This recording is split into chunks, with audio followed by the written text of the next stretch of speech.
নমস্কার বন্ধুরা, আমরা 2022 সালে জম্মু কাশ্মীর বেড়াতে গিয়েছিলাম। তা প্রথমেই আমরা শ্রীনগরে শঙ্করাচার্য মন্দির দেখলাম।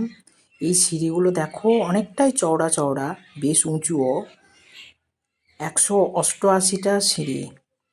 তা আমরা প্রত্যেকেই উঠেছিলাম, কিন্তু বেশ কষ্ট হয়েছে। এখন হয়তো আর পারতাম না। যাই হোক, উঠে বেশ ভালোই লাগলো। শঙ্করাচার্য দেবকে দর্শন করলাম, জলও ঢাললাম। ওখানে জল ঢালারও ব্যবস্থা আছে, ফুল দেওয়ার ব্যবস্থা আছে, আবার ছবি তোলারও ব্যবস্থা আছে। যাই হোক, হঠাৎ করে ভিডিওটা আমার কাছে পেয়ে গেলাম গ্যালারি ঘাঁটতে ঘাঁটতে, তাই তোমাদের সঙ্গে শেয়ার করলাম। দেখো, এখানে শঙ্করাচার্যের মূর্তিটা দেখো কি টাইপের, যেটা আমরা এখানে কিন্তু দেখতে পাই না। ব্রাহ্মণ ওখানে পুরোহিতও বসেছিলেন।